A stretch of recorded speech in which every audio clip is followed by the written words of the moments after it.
Good morning. Quick question. Pag na-hold up ka at sinabi, your money or your life, ibibigay mo ba yung pera mo? Or isa-save mo yung buhay mo?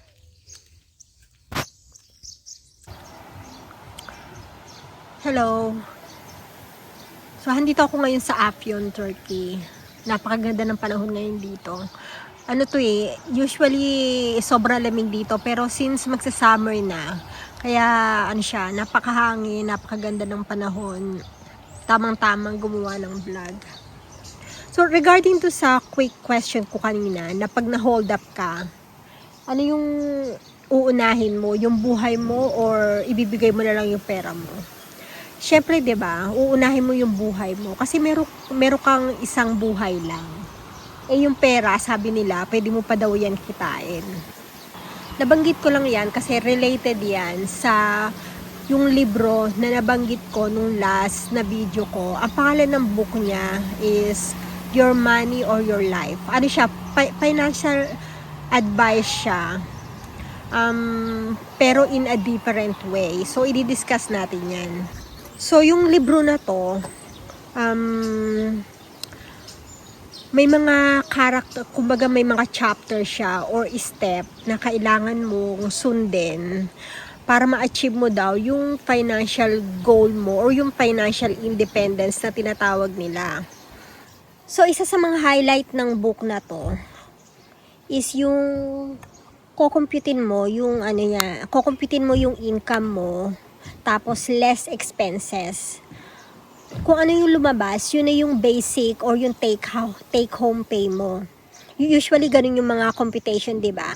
Pero according sa book na to, may mga hidden expenses pa yan.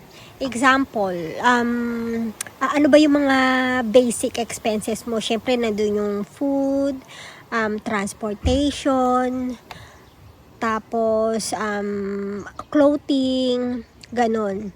Pero hindi daw ganon, hindi lang yon ang talagang ginagastos mo pag nagtatrabaho ka sa isang company. So may mga hidden expenses pa yan, katulad ng yung 1 hour na break time mo, hindi daw yan bayad eh. So ililess mo yan. Tapos yung transportation time. So, according sa book na to, napakahalaga ng oras na nilalaan mo. Kasi, pag nagtatrabaho ka, ibig sabihin, binibenta mo yung oras mo eh. So, yun ang, kumbaga sale mo. Binibenta mo yung oras mo. So, kailangan mo din computin yung oras na ginugol mo bago ka makarating dun sa work na yon. So, aside from that, kailangan mo din i-deduct yung other related na expenses like hospitalization. Kasi pag nagtatrabaho ka, syempre paguran yan. Imposibleng hindi ka magkakasakit yan. So, nung mga araw na nagtrabaho ka o yung mga taon na nagtrabaho ka, tignan mo kung may mga hospitalization ka doon. So, i-deduct mo pa rin yun. Lalong-lalo na daw sa mga nagtatrabaho, example, sa BPO, ganyan, aminin na natin na magkakasakit ka talaga sa trabaho na yan. So, kahit daw malaki ang sweldo mo dyan, pero dahil graveyard shift, madalas yung trabaho dyan, so magkakasakit ka talaga. Kasi, kumbaga yung body clock mo against doon sa oras ng trabaho mo. So, ayan, usually baka may mga maintenance na yung iba dyan, ganyan, lagi masakit ang ulo, syempre bibili ka ng gamot or vitamins, tapos yung iba dyan para mapanatiling awake sila sa trabaho, nag-aano pa yan, bumibili pa yan ng mga energy drink. So, i-deduct mo lahat yon. So, dahil sa mga deductions na yon, halimbawa lang hindi ko alam kung magkano talaga ang sinusweldo ng mga nasa BPO kasi 'di ba sa Philippines yan yung pinaka middle mataas na sweldo sa mga middle income na family. So pagpalagay daw na ang magiging take home pay mo na lang after lahat ng deduction na yon, mapalo siya na nasa pagpalagay na 50 to 60 pesos per hour. Ganon. So, dahil ganun na lang ang magiging take home pay mo, bawat sentimo daw nagagastusin mo, pag-iisipan mo mabuti kung kailangan, kung dapat mo bang gastusin yon, yung pera mo na pinaghirapan mo. Halimbawa, may gusto kang bilhin na bagong cellphone na napakamahal. Syempre, pag nagtatrabaho ka sa BPO, akala natin malaki ang sweldo natin. 'Di ba? So, gusto mong regaluhan yung sarili mo ng bagong cellphone na pagpalagay na 40,000 ganyan. Tapos kung ika-calculate mo siya, lumalabas na yung 40,000 is magiging parang 3 months na sweldo mo yon or na pinasok mo sa trabaho. Ngayon,